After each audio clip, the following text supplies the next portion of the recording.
J'ai rattrapé Bruges Atlético Madrid ce vendredi. Je n'avais pas cours. Et ça valait le coup. 3-3 score final. 2-0 pour l'Atlético Madrid à la mi-temps, grâce à Alvarez et Lookman. Superbe deuxième mi-temps de Bruges qui revient au score grâce à Onyedika et Tresolti en moins de 10 minutes. Ordonez contre son camp pour le 3-2 avant que Tsolis n'égalise 10 minutes plus tard 3-3. C'est mérité, match nul logique, comme le montrent les chiffres. 2,33 XG pour chaque équipe, 4 occasions de but pour chaque équipe, d'après FootMob, et un match retour qui s'annonce très intéressant. Pour l'Atlético Madrid, Griezmann était à nouveau titulaire en Ligue des Champions, une première depuis plus de 3 mois en attaque. Lookman est annoncé à gauche, mais au bout de 15 secondes, on le voit plutôt attaquant à côté d'Alvarez. Et Griezmann au milieu. Peut-être pour presser plus haut et plus fort en début de match, en tout cas c'est ce que semble faire l'Atlético durant les premières minutes, et ça marche bien d'ailleurs. En tout cas, avec ballon, il est le joueur le plus avancé sur le terrain. Alvarez est plus bas, joue plutôt comme un 10. Lookman est toujours en position d'attaquant, reste dans le demi-espace gauche et semble avoir une interdiction formelle de décrocher, peut-être d'abord pour à la fois laisser plus d'espace à Alvarez et Griezmann, mais aussi pour représenter une menace permanente dans le dos des défenseurs de Bruges, de la ligne défensive de Bruges. Comme Simeone ici, qui est d'ailleurs servi sur cette action en jeu long. Peut-être pour empêcher, ou plutôt tenter de déjouer le pressing brugeois. L'organisation positionnelle de l'Atlético semble assez asymétrique, comme ici où on a carrément un 4-3-3 avec Griezmann au milieu de terrain, Lookman ailier gauche, Simeone ailier droit, Koké en point de basse. J'ai même vu Lookman repasser milieu gauche sans ballon à un moment où l'Atlético avait des difficultés à sortir du pressing brugeois. Une organisation tactique hybride donc, très modulable. Je reste assez partagé cependant sur la performance de l'Atlético en première mi-temps malgré le score. Sur sa première incursion dans le dernier tiers adverse, l'Atleti obtient un corner par cette percée de Griezmann dans la surface. Sur le corner sur lequel Saïs commet une main assez maladroite et assez flagrante. Penalty sifflé, Alvarez transforme, Mignolet ne bouge pas. Bon début de match de l'Atleti quand même, mine de rien, 10 bonnes minutes. Le deuxième but, quant à lui, vient de 2 absences coup sur coup au second ballon de joueurs brugeois. Ici, une première fois et une deuxième fois là où Lookman récupère le ballon. Derrière l'Atleti sur ce centre obtient un corner. Griezmann le dévie de la tête au premier poteau pour Lookman au deuxième qui pousse le ballon au fond des filets. Lookman que j'ai trouvé un peu invisible dans ce match malgré son but. Il sort à l'heure de jeu remplacé par Alex Baina, il me semble. Pour l'instant, l'Atlético réussit très bien son coup puisqu'il marque tôt. Derrière, recule, bloc bas solide malgré une relance approximative. Et aussi bien aidé par les cadeaux de la défense brugeoise. Bruges qui se présentait en 4-3-3, sans Forbes suspendu, mais avec Mamadou Diacon peut-être, cela se prononce-t-il.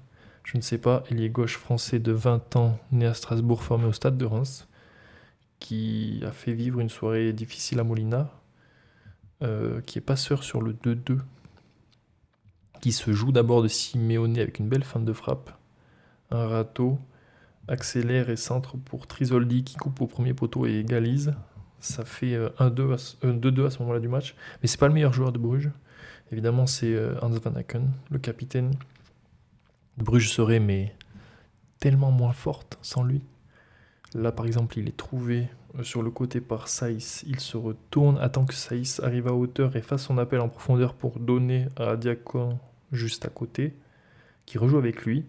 Et on pense qu'il va qu'il va la donner à Onyedika ici tranquillement, mais boum, il sert Saïs qui était haut sur le terrain, une passe claquée magnifique. Saïs qu'il avait lui-même entre guillemets envoyé là-bas juste avant. Van Aken joue simple, propre, sans fioriture. Et je dois dire que quand on est aussi bon avec le ballon, aussi intelligent, qu'on comprend aussi bien le jeu, on n'a pas besoin de courir dans le sens, pas besoin de fixer, de dribbler, accélérer. c'est une véritable plaque tournante de Bruges, tantôt reculé et excentré comme ici, où il passe quelques minutes dans ce demi-axe gauche bas, dans une position de défenseur gauche ou défenseur central gauche d'une défense à droite. C'est lui qui dicte le tempo véritablement. Il a même parfois le temps de se balader avec le ballon sans que l'Atlético n'ose le presser. Et au moment où je vois ça, je note sur ma feuille tout ce que je viens de vous dire. Je relève la tête, il est trouvé ailier droit pour adresser un centre. Des fois, je le cherche des yeux sur le terrain et je le trouve dans une position incongrue, alors qu'à la base, sur le papier, il est censé être meneur de jeu avancé, jouer en tant que 10. Il semble disparaître, des fois se faire oublier, carrément aller sous terre et ressurgir à une position qui n'est pas la sienne.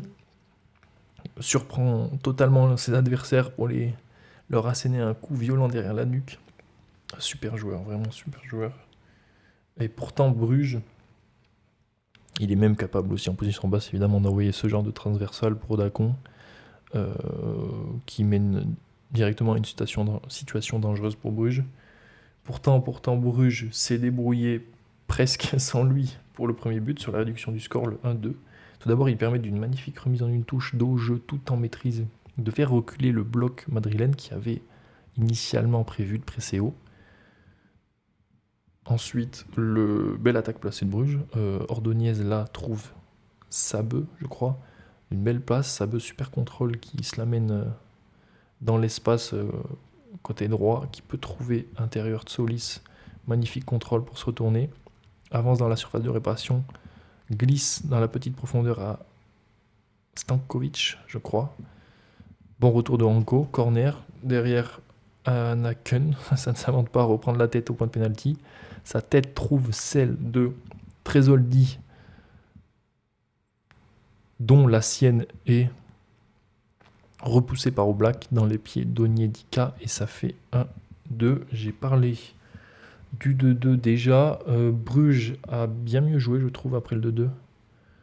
A beaucoup plus eu le ballon, mais a manqué de maîtrise, parce que paradoxalement, c'est à ce moment-là que l'Atlético a le plus été dangereux, je trouve. En contre, surtout avec Sorloth, qui a remplacé Griezmann à l'heure de jeu. Mais aussi parce que beaucoup trop de cadeaux de la défense brugeoise, encore une fois, des relances approximatives, des erreurs, imprécisions techniques. Il y en a eu beaucoup globalement dans le match. Et je ne vais pas me plaindre parce que ça n'a pas enlevé à la qualité du match. Et si il y avait eu moins d'erreurs, je pense qu'on aurait eu moins de buts. Donc ça reste un beau match, hein. C'était bien à regarder. J'ai préféré tout de même Boud de Inter. Et là, ça c'est l'erreur qui mène au 3-2. Le défenseur central, sa passe est coupée par Alvarez, qui se retournant trouve Alex Baina, qui lance Sorloth dans la surface. Son duel est remporté par Mignolet. Son duel avec Mignolet est remporté par ce dernier. L'action se poursuit. De la gauche, le ballon retourne côté droit. Llorente est lancé en profondeur. Centre pour Sorloth, à destination de Sorloth, mais coupé par Ordonez qui marque contre son camp. 3-2, mais Bruges ne lâche pas, au contraire, pousse encore et encore, jusqu'à retrancher l'Atlético carrément dans sa surface. Il y a eu une vraie situation de handball. Les 10 joueurs de champ de l'Atlético étaient dans la surface et Bruges tournait autour. Là, c'est Hugo Siquet, je crois, un rentrant, qui cherche un autre entrant, rentré à la place de Tresoldi, l'attaquant Vermante, je crois.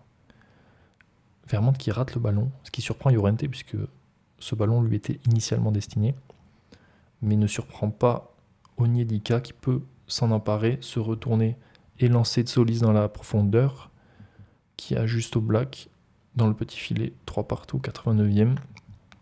Mais l'arbitre signale hors-jeu, l'arbitre de touche signale hors-jeu, et ça ne va pas se jouer à grand-chose. Cependant, le but est finalement validé, 3 partout, et c'est mérité tant pour l'équipe que pour Solis qui, pendant les 10 dernières minutes, juste après le 3e but de l'Atlético, a tout tenté. Il a vraiment pris le match à son compte. Il a beaucoup dribblé, beaucoup frappé. Je crois qu'en 10 minutes, il tente 4 fois. La 4e est la bonne. Intenable ces 10 dernières minutes. Donc sauve son équipe, qui mérite cette égalisation. Je pense pas que Bruges méritait de perdre ce match. Je les ai trouvés quand même meilleurs dans l'utilisation du ballon, dans les phases sans ballon aussi. Et je pense pas non plus que Bruges mérite de gagner ce match quand on fait autant d'erreurs derrière, qu'on perd autant de ballons menant à de telles dangereuses situations. Et il le paye cash d'ailleurs. On peut même considérer que les 3 buts sont des erreurs défensives brugeoises. Et l'Atlético en a bien profité puisque c'est leur jeu, c'est leur manière d'évoluer en contre, en exploitant la moindre faille adverse. Et ils ont joué leur partition aussi à leur manière. Donc les deux font un bon match. Les deux ne méritent ni de gagner ni de perdre, donc le nul est logique. Et les compteurs seront remis à zéro mardi prochain. Donc, et là,